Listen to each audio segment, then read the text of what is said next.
নমস্কার বন্ধুরা, আজকের রেসিপি হলো আমার বাবার হাতের তৈরি মাংসের ঝোল। ওয়েলকাম টু মাই চ্যানেল মাম্পির রান্নাবাটি। আমার চ্যানেলে সকলকে ওয়ার্ম ওয়েলকাম এবং সুস্বাগতম। প্রথমে একটা কড়াইতে আলুগুলো একটু বড় করে পিস করে নিতে হবে। তারপরে ভালো করে ধুয়ে নিয়েছি। ধুয়ে নিয়ে নুন হলুদ দিয়ে লাল করে ভেজে নেব। আচ্ছা, এই রেসিপিটা কিন্তু পুরোপুরি আজকে আমার বাবাই করে দেখাবে। বাবার হাতে এই রোববার হলে লাল লাল চিকেনের যে ঝোলটা করে জাস্ট অসম লাগে। সানডে মানেই বাবার হাতে চিকেনের অথবা মাটনের রেসিপি। এখানে আমি চিকেন নিয়ে নিয়েছি, ভালো করে ধুয়ে নিয়েছি। তারপরে জলটা ঝরিয়ে দিয়ে নুন, হলুদ গুঁড়ো, জিরে গুঁড়ো, ধনে গুঁড়ো, কাশ্মীরি রেড চিলি পাউডার আর দিয়েছি আদা, কাঁচা লঙ্কা আর রসুনের পেস্ট। অবশ্যই জল ছাড়া করবেন, তাহলে স্বাদ কিন্তু খুব সুন্দর হবে, এটা আমার বাবা বলেছে। এরপরে ম্যারিনেট করে আধ ঘন্টা রেখে দিয়েছি, বাইরে টেম্পারেচারেই রেখেছি। এরপরে কড়াইতে দিয়ে দিয়েছি সর্ষের তেল। সর্ষের তেল দিয়ে দিয়েছি দুটো তেজপাতা, দুটো শুকনো লঙ্কা মাঝ বরাবর ফাটিয়ে দিয়েছি, না হলে ফুটবে। এরপরে দিয়ে দিয়েছি একটা বড় সাইজের টমেটো পেস্ট দেবেন না, তাহলে কিন্তু ঠিক স্বাদটা কিন্তু আসবে না। টমেটোগুলো যতক্ষণ না তেলের সাথে পুরোপুরি মিশে যাচ্ছে ততক্ষণ কিন্তু নাড়াচাড়া করতে হবে একদম মিডিয়াম ফ্লেমে। এরপরে দিয়ে দিচ্ছে বাবা পেঁয়াজ কুচি। পেঁয়াজ কুচি এখানে দুটো মিডিয়াম সাইজের পেঁয়াজ কুচো করে দিয়েছি।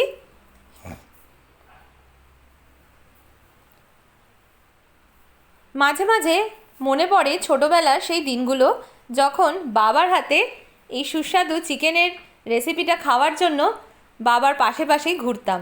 সেটা এখনও করি। বাবা রান্না করলেই বাবাকে সমস্ত জোগাড়জান্তি করে দিতে হয়, শুধুমাত্র বাবার হাতে এই একটা রেসিপি খাওয়ার জন্য। এরপরে ম্যারিনেট করা চিকেনটা দিয়ে দেব।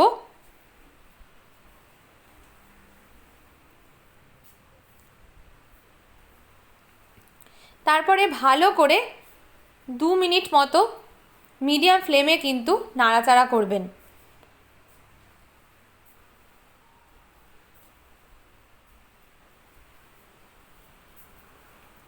চিকেন কিন্তু যত কষবেন তত সুন্দর সফট হবে, আর তত কিন্তু খেতে ভালো হবে, জুসি হবে।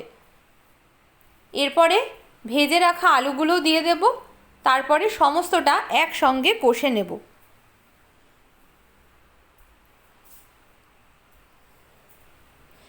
ততক্ষণ অবধি কষবেন যতক্ষণ অবধি তেল না রিলিজ করছে।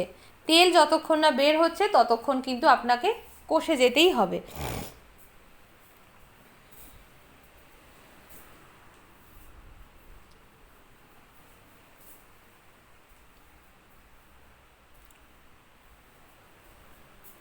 এরপরে দিয়ে দিলাম পরিমাণ মতো নুন। খুব সামান্য কিছু উপকরণে এটা কিন্তু করে দেখাচ্ছে বাবা। আর তেলটা কিন্তু একটু বেশি লাগে বন্ধুরা এই রেসিপিতে, তাহলে কিন্তু খেতে খুব ভালো লাগবে। এরপরে দিয়ে দিল গরম জল হাফ কাপ মতো।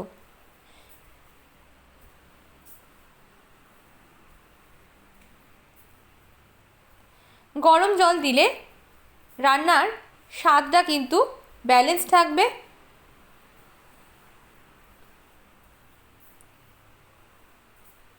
এরপরে ঢাকা দিয়ে দেব 10 মিনিটের জন্য। একদম স্লো ফ্লেমে 10 মিনিটের জন্য ঢাকা দিয়ে দিয়েছি। এরপরে আমাকে চেক করে নিতে হবে আলুগুলো সেদ্ধ হয়েছে কি না। আলুগুলো কিন্তু 80 to 90% কুকড হয়ে যাবে, কারণ কষতে কষতেই আলু অনেকটাই সেদ্ধ হয়ে যায়। তারপরে জল দিয়ে যেহেতু 10 মিনিটস রেখেছি, অনেকটাই সেদ্ধ হয়ে যাওয়ার কথা।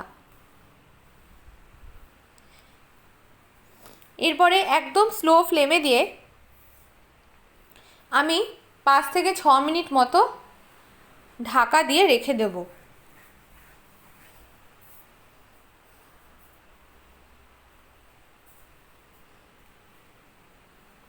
যদি চিকেন সেদ্ধ হয়ে যায় তাহলে কিন্তু ঢাকা দেওয়ার প্রয়োজন নেই, কিন্তু যদি সেদ্ধ না হয় তাহলে একটু ঢাকা দেবেন, তাহলেই খুব সুন্দর লাল রঙের চিকেনের ঝোল কিন্তু একদম রেডি হয়ে যাবে।